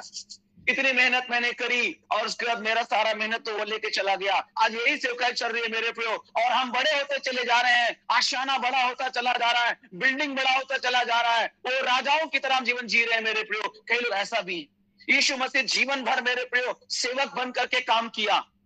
हम ये नहीं बोलेंगे कि यीशु मसीह गरीब था। कई लोग बोलते यीशु मसीह एकदम गरीब था। मेरे प्रियो, यीशु मसीह धनवान था। आपको बताना चाहते हैं, यीशु मसीह धनवान था जब वो पृथ्वी पर सेवा कर रहा था, वो धनवान था। आपके पास, किसी के पास पर्सनल ट्रेजरर है क्या? कोई खजांची रखे हैं अपना? हम में से किसी के पास खजांची नहीं है। यीशु मसीह के पास खजांची था, यहूदा इस्करियोती उसका खजांची था। इसका मतलब है उसके पास पैसे थे और इसलिए उसका हिसाब किताब रखने के लिए एक चेला को उसने चुन लिया, तुम खजांची है, तुम हिसाब किताब रखना, तो कितने दान आते हैं। वह बताती है कई लोग उसको दान के द्वारा सहयोग करते थे। लूका 8 अध्याय में बात लिखी हुई है कि कई लोग दान दे करके यीशु मसीह को सेवका में सपोर्ट कर देते। यीशु मसीह को भी दान की जरूरत पड़ती थी, है ना। आप देख लीजिए, कई बार जब दान मांगा जाता है ना तो लोग बोलते हैं देखो दान मांग रहा है ना, कैसे क्या करेंगे। यहाँ ऊपर से फेंक के पैसा नहीं आता है, ये पृथ्वी पर एक जरिया बनता है, वहां से सेवकाइयां होती है। अगर लिखा है बाइबल में, जिसको देने का वरदान है ना, जिसको दान देने का वरदान है वो दिया करे, जो पहुनाई कर सकता है वो पहुनाई किया करे, उदारता से दिया करो, है ना। इस बात में कभी कभी हम लोग कंजूस होते हैं सेवकाई के लिए। देखिए अपना घर में पार्टी फंक्शन होता है, इतने खर्च हम लोग कर देते हैं, लेकिन सभा, आत्मिक सभा, जागृति सभा, सेवा के नाम से 5 रुपया निकल रहा है आज भी, 10 रुपया निकल रहा है आज भी। मुझे प्रभु के दास ने सिखाया था, जब आप दान देना तो दान की थैली में आवाज नहीं आनी चाहिए। इसका मतलब है कि तेरा दान छोटा नहीं होना है। ठंग ठंग आज भी कर रहा है ना, आज भी टंग टंग आवाज कर रहा है, सिक्के की खनक। मेरे प्रिय, मैं आपसे बताना चाहता हूं, आशीष कैसे मिलेगी? जब आपका हृदय खुला हुआ नहीं है तो झरोका कैसे खुलेगा? आप हृदय खोलिए, झरोका खुल जाएगा। आपका हृदय बंद है, देने का स्वभाव है नहीं, लेने से देना धन्य है, बोलना आसान है, लेकिन देने के समय कुलकुलाहट। प्रभु बोलता मुंह पसार मैं भर दूंगा, तो खूब मुंह पसार करके दे दे दे दे दे दे, आशीष दे दे। फिर प्रभु बोलता है एक दिन कि अपना बटुआ भी खोल लो, दान और दशमांश भी दे देना। नहीं नहीं, ये वाला थोड़ा ठीक नहीं है प्रभु, है ना। तो आशीष कैसे आएगी, झरोका खुलेगा कैसे? आपके फल कच्चे गिर रहे हैं, क्यों कीड़े पड़ रहे हैं उसमें। कहने का मतलब है आपके जीवन में बहुत सारी चीजें निष्फल हो रही है, बहुत सारी चीजें में जीवन में सफल नहीं हो रहे, प्रभावशाली नहीं हो रहे हैं। वहां पर मलाकी के नबी में दान दशमांश देने के द्वारा कई प्रकार के आशीषों के बारे में वहां पर लिखा हुआ है, कई आशीषें वहां पर लिखी हुई है। खैर, ये दान दशमांश देने का बाद शिक्षा नहीं। यीशु मसीह गरीब नहीं थे मेरे प्रियो, यीशु मसीह गरीब नहीं था, उसको गरीब मत समझिएगा, लेकिन भी उसने अपने सेवकाइयों में देखे कई मील वो पैदल चला करता था। यीशु मसीह जिस समय में सेवा करते थे मेरे प्रियो, उस समय उनके पास भाड़े वाले रथ हुआ करते थे। आज के समय में जैसे ऑटो, कार, टैक्सी, मेरे प्रियो उन दिनों में भाड़े वाले रथ थे। आप अध्ययन करिए, यीशु मसीह जब इस संसार में थे, भाड़े वाले रथ उस समय चलते थे। और वो आसानी से उस रथ में बैठ करके यहां से वहां जा सकता था। इतना पैसा उनके पास था, लेकिन उसने कई मील पैदल सेवकाई की, इस नगर उस नगर, कभी यहां कभी वहां पैदल, और यहां तक कि वो टैक्स दिया करता था। वो टैक्स देने वाला व्यक्ति था मेरे प्रियो। यीशु मसीह टैक्स दिया करते थे। कई बार हम जो है ना, हम टैक्स भी नहीं देते, हम लोग उसको भी चुराते हैं हम लोग, है ना। सो आप समझ सकते हैं टैक्स कौन देगा? पैसा होगा तब तो देगा। यीशु मसीह के पास पैसे थे, वो गरीब नहीं था। आप उसको गरीब मत समझिए, वो गरीब बना, वो मेरे लिए आपके लिए गरीब बना। वो था नहीं लेकिन बना, ताकि आप और हम धनवान हो जाए। हालेलुया, प्रभु के नाम की स्तुति और महिमा और प्रशंसा हो। मेरे प्रियो, ये व्यक्ति आया है अधिकार लेने के लिए, पावर लेने के लिए, पैसा लेकर के आया है। दे दीजिए, पैसा दे रहे आपको।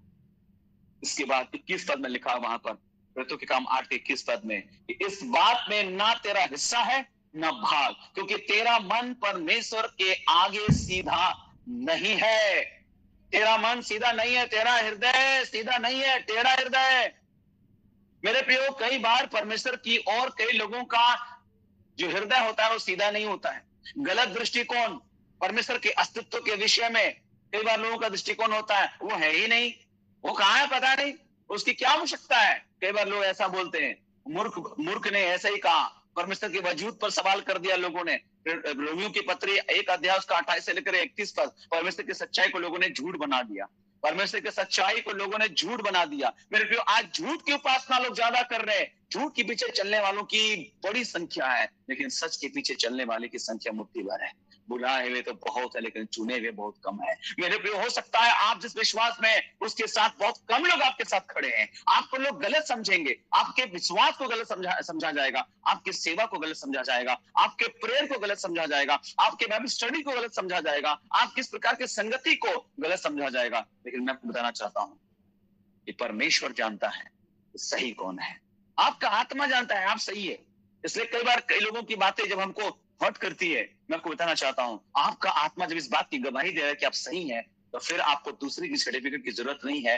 परमेश्वर ही है जो आपका प्रमाण पत्र बना चुका है। इसलिए उसकी ओर ताकते रहिए। प्रभु, मुझे मालूम है कि मेरा सर्टिफिकेट आपके पास है। ये होता है, ये कौन होता है मुझे सर्टिफिकेट देने वाला? परमेश्वर। आप मेरा सर्टिफिकेट बना चुके हैं, मुझे मालूम है, क्योंकि आपको अपना पर्सनल रिश्ता प्रभु के साथ पता है। इसलिए जब ऐसी कुछ होती है तो कई बार हर्ट होता है हमको कि मुझे समझ क्यों नहीं रहा है, मेरे बारे में ऐसा क्यों बोल रहा है, वो मेरी बातें समझ क्यों नहीं रहा है, लगता है ऐसा। कोई बात नहीं मेरे प्रियो, परमेश्वर है, हमें समझता है। Hallelujah, hallelujah. तो कई लोगों का हृदय टेढ़ा होता है, परमेश्वर के अस्तित्व पर लोग सवाल कर देते हैं, मसीह के विषय में, उसके चरित्र, उसके व्यक्तित्व, उसके ईश्वरत्व, उसकी सेवा, उसकी शिक्षा को कई बार ऐसे लोग गलत बना देते हैं। बाइबल के विषय में कई बार ये मनुष्य की उपज है, ये जो है ना, ये आज के समय के लिए उपयुक्त नहीं है। बाइबल किसी जमाने में उस वचन को हम लोग माना करते थे, लेकिन आज के लिए बाइबल उपयुक्त नहीं है। अभी भी मेरे प्रिय, मैं आपको बताना चाहता हूं, कई लोग विश्वास को त्याग रहे हैं।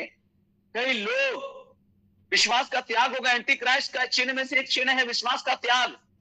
धर्म का त्याग किया जाएगा। 2 थिस्सलुनी 2:3 में लिखा हुआ है कि किसी भी रीति से किसी के धोखे में ना आना।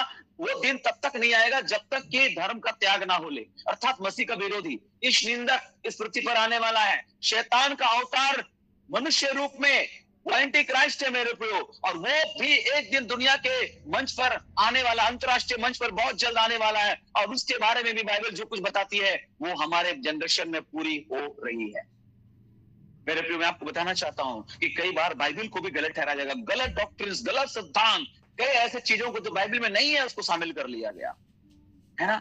ये टेढ़ा हृदय वाले लोग करते, ये टेढ़ा हृदय वाले लोग, है ना। आज के समय में यीशु मसीह के ऊपर सवाल करने वाले लोग, परमेश्वर के अस्तित्व पर सवाल करने वाले लोग, बाइबल के विषय पर सवाल करने वाले लोग, मसीह के बलिदान के विषय में उसके पास सवाल है। उसका बलिदान हुआ ही नहीं, हमारे जीवन से कोई संबंध नहीं है। कई बार ऐसे भी बोलने वाले लोग हो रहे हैं। आज के डेट में बता रहा हूं, यूरोप के अंदर, अमेरिका के अंदर, चर्च के अंदर भूचाल आ चुका है मेरे प्रियो।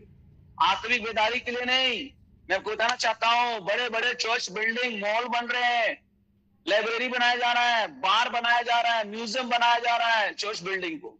आराधना नहीं हो रही है, आराधना खत्म। वहां पर आप लोग नास्तिक बन रहे हैं या किसी अन्य धर्मों की ओर मुड़ रहे हैं मेरे प्रियो। मसीहा त्यागा जा रहा है। हम में से भी कितने लोग शायद आगे समय में कुछ बात ऐसा हो जाएगा तो हम चर्च छोड़ देंगे, प्रार्थना छोड़ देंगे, संगति छोड़ देंगे, ऐसा हो सकता है। मैं आपको वार्निंग देता हूं प्रभु यीशु के नाम में, जिस सच्चाई को आपने थामा है, प्राण देने तक विश्वासी बने रहिए। आप इससे न दाएं जाए न बाएं जाए मेरे प्रियो, चाहे कुछ भी हो जाए हालात।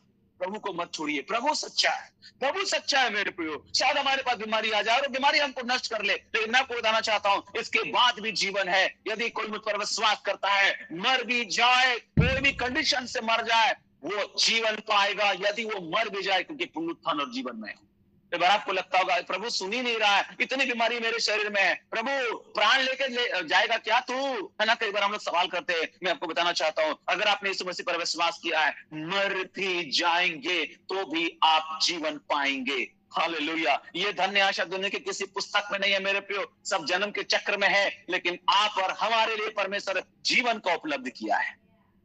लोग जन्म के चक्कर में, ये मानव जीवन है, फिर कुत्ता बनेंगे, फिर बिल्ली बनेंगे, ऐसा ऐसा ऐसा इतने योनि में जन्म लेंगे, ये चक्कर में हम चक्कर वो लोग बन गए हैं। और बाइबल बताती है मनुष्य का एक बार मरना और न्याय का होना नित्य है। एक जन्म, एक मरण और एक न्याय है मेरे प्रियो। बस यही सच्चाई है और इससे बढ़कर कोई सच्चाई नहीं है। लेकिन लोगों ने सच को झूठ बना डाला। ये टेढ़ा हृदय वाले लोग, है ना। लोग इस जीवन के विषय में, इस पर मेरा अधिकार है, मैं स्वतंत्र हूं और मुझे सवाल करने का मुझसे सवाल करने का किसी को कोई अधिकार नहीं है कि मैं क्या कर रहा हूं, है ना। कई बार कलीसिया के विषय में दिखावटी, उसमें कुछ सब सुविधाएं, सब कुछ मुफ्त है, अरे कलीसिया ऐसा चल रहा है, वैसा चल रहा है, लोग सवाल करेंगे। न्याय के विषय में सवाल करेंगे, न्याय की क्या आवश्यकता है। अगर प्रभु प्रेमी है, ये बार आपको बताया जाएगा कि जो है ना, अगर हम गलती किए हैं तो क्या हमारा न्याय होगा। हमारा बाप हमसे प्यार करता है, क्या हमको कटघरे में खड़ा करेगा। अरे हमारे संसारिक माता पिता क्या हमको जेल भिजवा देगा, तो स्वर्गीय पिता हमको कैसे जेल भेज देगा। लोग ऐसा करके बोलता है न्याय नहीं है, तो लोगों को डर खत्म हो जाएगा। कुछ कलीसिया में न्याय के विषय में बोलते हैं कि न्याय नहीं है। आपको मालूम होना चाहिए, ऐसे कुछ गलत सिद्धांत वाले लोग हैं, वो लोग बोलते हैं कि न्याय नहीं है। न्याय आपके लिए नहीं है, न्याय का आरंभ हम ही से होगा। बाइबल में लिखा है न्याय का आरंभ आपसे और हमसे जो विश्वासी उन्हीं से होगा। तो कई बार ये टेढ़ा हृदय वाले लोग, कुछ लोग बलवा वाले हृदय हैं। यिर्मयाह में लिखा है 5:23 में, अपने संदेश को आगे बढ़ा रहा हूँ। यिर्मयाह 5:23 में लिखा हुआ, वहां बलवा करने वाला हृदय के बारे में लिखा है। यशायाह में भी लिखा हुआ है बलवा। और यशायाह 1:2-5 इसी वचन ने मेरे जीवन को बदल दिया था। धन्यवाद पुकरिया, जिसकी साक्षी में फेसबुक पर डाल रहा था, यही वचन था। और वहां बलवा किया इन्होंने मेरे विरुद्ध में। बैल अपने मालिक को पहचानता, गधा अपने मालिक की चरनी को पहचानता, लेकिन इस्राएल मेरी प्रजा मेरे विषय विचार नहीं करती। उन्होंने बलवा किया है, परमेश्वर के विरुद्ध आज्ञा नहीं माना, अधीनता स्वीकार नहीं किया, सच्चाई से आराधना नहीं किया, धन्यवाद नहीं किया, सेवा नहीं किया, परमेश्वर के भलाई के विरुद्ध, पवित्रता के विरुद्ध, मेल मिलाप के विरुद्ध, क्षमा के विरुद्ध, प्रेम के विरुद्ध, कई बार अनुशासन के लोग विरुद्ध हैं। और इसी को बोलते हैं बलवा वाला हृदय। क्या आप इस परमेश्वर के विरुद्ध हैं, भलाई के विरुद्ध हैं, पवित्रता के विरुद्ध हैं, मेल मिलाप के विरुद्ध हैं? मेल मिलाप की खोजी हो मेरे प्रियो। पवित्रता और मेल मिलाप के बिना कोई कदापि परमेश्वर को देख नहीं पाएगा। परमेश्वर ने जो सेवा आपको सौंपा है वो मेल मिलाप किया है। अगर आप मेल ही नहीं कराते हैं तो परमेश्वर के पुत्र कैसे होंगे, बताइए। बाहरी उपदेश में बताया गया धन्य है वे जो मेल कराते हैं, क्योंकि वो परमेश्वर के पुत्र कहलाएंगे। अगर आप झगड़े कराते हैं तो किसके बेटे होंगे, बताइए आप ही। आप बेटे और बेटी किसके होंगे? अगर आप झगड़ा करा रहे हैं परिवार को, बिखरा रहे परिवार को, तो आप किसके बेटे और बेटियां होंगे? तो हम क्या है, बलवा करने वाला हृदय हो जाएगा। परमेश्वर हृदय को जांचता है। आपका हृदय बुरा है क्या? आपका हृदय टेढ़ा है क्या? आपका हृदय बलवा है क्या, बलवा करने वाला है क्या? आपका हृदय घमंडी हृदय है? नीति वचन 16:5 में घमंडी हृदय के बारे में लिखा हुआ है।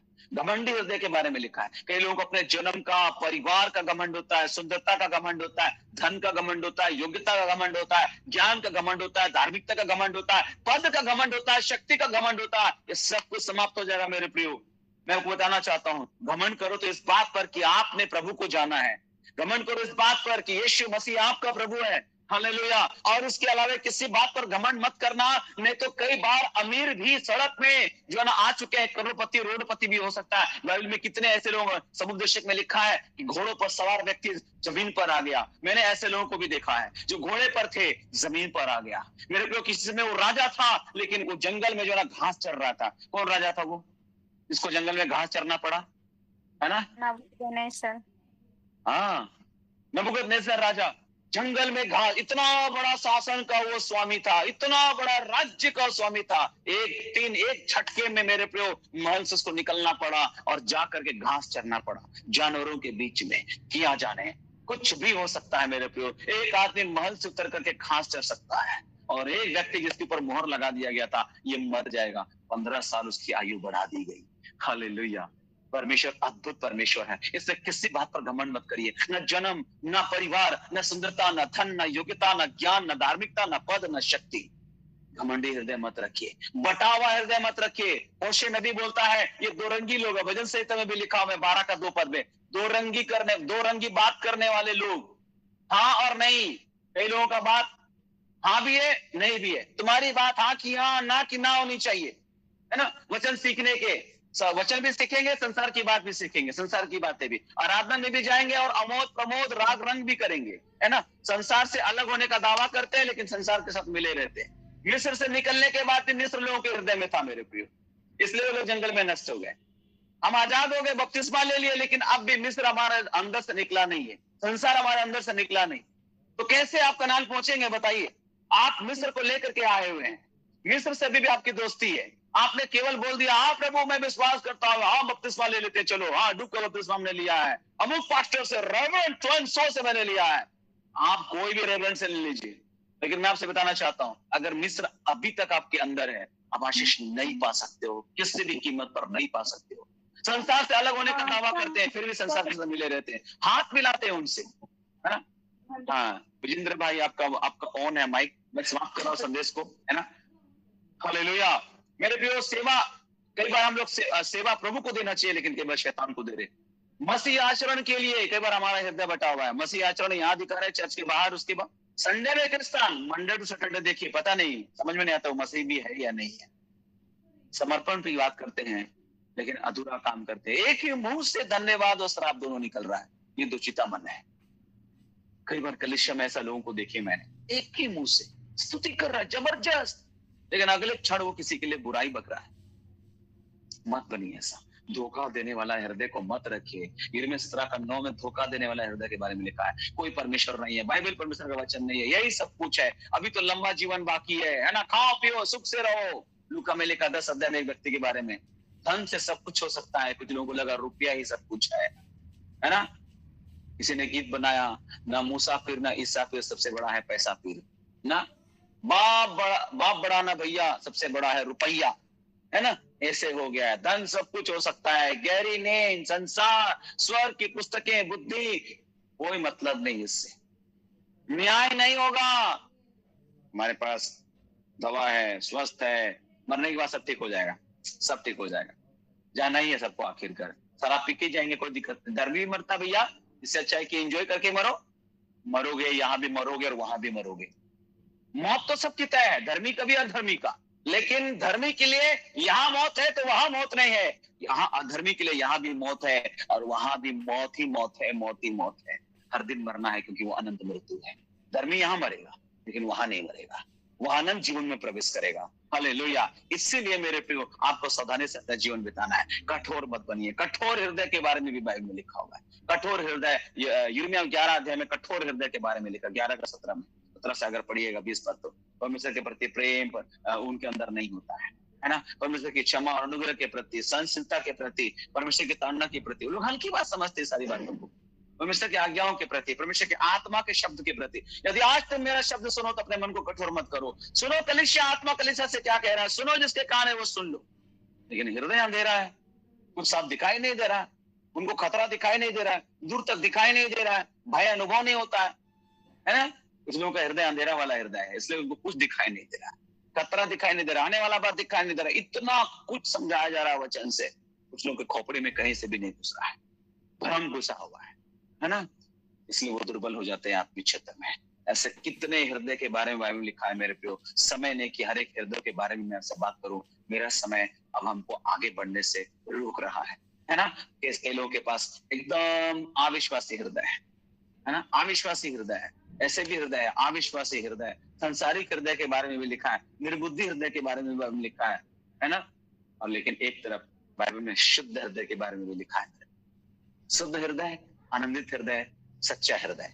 आपके पास एक शुद्ध हृदय होना चाहिए, आनंदित हृदय होना चाहिए, सच्चा हृदय होना चाहिए। बाइबल में लिखा है, शुद्ध हृदय के बारे में भजन संहिता 51 में लिखा हुआ है, आनंदित हृदय के बारे में भजन संहिता 16 में लिखा हुआ है, सच्चा हृदय के बारे में भजन संहिता 51 के 6 में लिखा हुआ है, अमृति वचन 1 का 4 में भी लिखा हुआ है। जो सच्चाई से परमेश्वर की आराधना करता है, सच्चाई से परमेश्वर की सेवा करता है, सच्चाई से आनंदित होता है, सच्ची बातों पर ध्यान देता है, सच्चाई को अपने जीवन का भाग बनाता है और सच्चाई से अपनी कमर बांधता है, सच्चाई से प्रेम रखता है।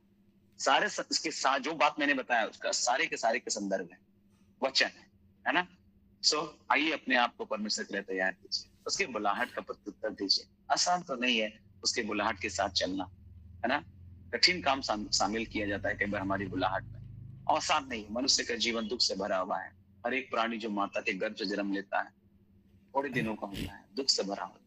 कोई बात नहीं, इस दुख के बाद बहुत बड़ा सुख आपका इंतजार कर रहा है। इस क्लेश और दुख के सामने वो महिमा बहुत बड़ी है। अभी तो हम करा रहे हैं पीड़ाओं में, सब्र रखिए, बहुत जल्द परमेश्वर इस पीड़ा का अंत करने वाला है। आमीन, हालेलुया। परमेश्वर आप लोगों को बहुतायत के साथ आशीष दे। शायद बहुत ही सुपर फास्ट एक्सप्रेस ट्रेन होता है, मैंने ऐसे प्रचार किया। मे भी हो सकता है ये यूट्यूब पर आपके पास हो, ये संदेश शायद यूट्यूब पर नहीं आ पाते हैं, है ना। लास्ट वेडनेसडे जो मैं बोला शायद वो यूट्यूब पर नहीं आया, कुछ लोग मुझे पूछ रहे थे, तो शायद यूट्यूब पर नहीं आ पाया, है ना। खैर कोई बात नहीं, है ना। शायद हो सकता है ये वाला मैसेज यूट्यूब पर आपको मिल जाए, फिर एक बार ठहर करके सुन लीजिएगा कि मैंने कौन कौन से हृदय के बारे में बातचीत किया। आपका हृदय कैसा है? मैं विश्वास करता हूँ कि आपका हृदय एक सच्चा हृदय है, आनंदित हृदय है, शुद्ध हृदय है। परमेश्वर आप लोगों को बहुत के साथ आशीष प्रदान करे। प्रभु ने चाहा तो फिर आपसे जरूर हमारी मुलाकात होगी।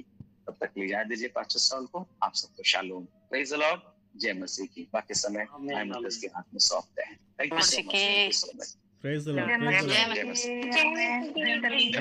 एक बार रुक जाएंगे, मैं चाहूंगा पास्टर सॉल से एक बार कि दुख से भरे ये दिन बीत जाएंगे, यीशु के संग हम बड़ा आनंद मनाएंगे। इस गीत को एक लाइन गुनगुना के फिर हम लोग आगे प्रार्थना में जाएंगे। हम यीशु के संग एक दिन स्वर्ग में जाएंगे।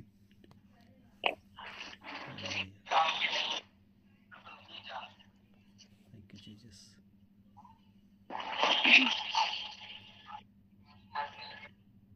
क्या वो मुझे गाना है?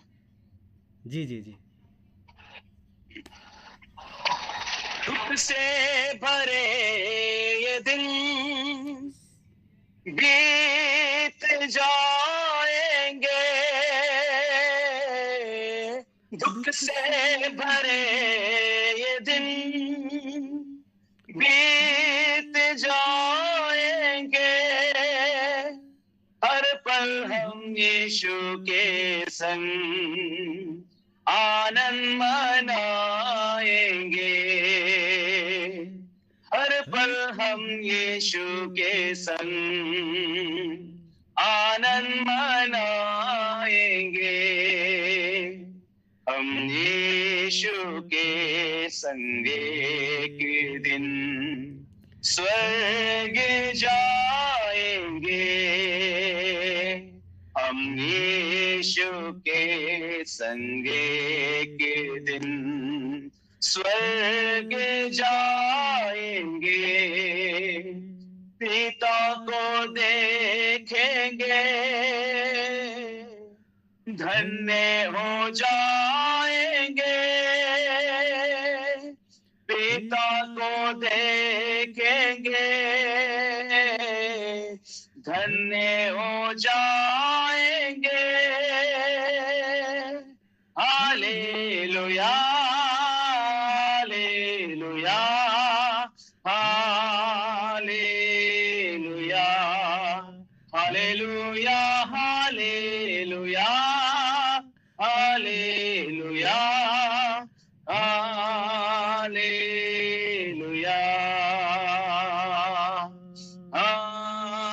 हालेलुया।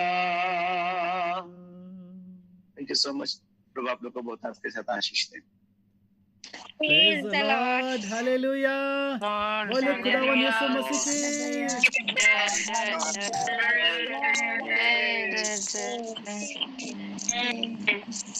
तो मेरे अजीजों, दुनिया की खुशी में डूब ना जाना, अपनी खुशी में खुदा को भूल ना जाना। इस दुनिया को छोड़ करके उस खुदा के पास है जाना है हमें। इस दुनिया की चाहत को छोड़ो, हमें यीशु की चाहत बनना है हमें। सच में प्रभु का धन्यवाद करते हैं। आज की शाम परमेश्वर ने अपने बहुमूल्य दास को बड़े सामर्थ्य के साथ इस्तेमाल किया। शायद जो बातें सोचे थे कि आज मैं ये संदेश लोगों को दूंगा, पवित्र आत्मा ने उसको कुछ और ही संदेश हमारे बीच में साझा करने के लिए प्रेरित किया। और सच में जिन वचनों को उन्होंने अपनी गवाहियों के साथ हमारे बीच में साझा किया, परमेश्वर का धन्यवाद हो मेरे जीजो। सच में परमेश्वर अद्भुत है और वह अपने दासों को, अपने लोगों को अपनी इच्छा के अनुसार चलाता है। जो उस पर समर्पित हैं, जो जिन्होंने अपने आप को उस पर समर्पित कर दिया, आश्रित कर दिया है, अपने आप को उसके हाथों में सौंप दिया है। सो प्रभु हमारी सहायता करे इस वचन के द्वारा, इन गवाहियों के द्वारा, इन शब्दों के द्वारा जो उसने आज हमारे बीच में उसने साझा किया। सच में जब हम दुनिया की तकलीफ़ को, लोगों की तकलीफ़ को देखते हैं तो कहीं ना कहीं हमारा दिल टूट जाता है, हमारा मन टूट जाता है। लेकिन मेरा जी जो ये सारी चीज़ें होनी है और किसी न किसी तरह से हमें इस संसार से रुखसत होना है, विदा होना है। वो कैसे होगी वो हम नहीं जानते। इस संसार में कोई साथ ना देगा, साथ देगा तो केवल खुदा ही साथ देगा। संसार से प्यार करोगे तो जीवन ना मिलेगा, यीशु से प्यार करोगे तो अनंत जीवन मिलेगा। इसलिए संसार से दिल लगाना छोड़ दो, वो आज है कल ना मिलेगा। यीशु मसीह से दिल लगाना सीख लो, वो आज कल और युगानुयुग आपका और हमारा साथ देगा। हालेलुया।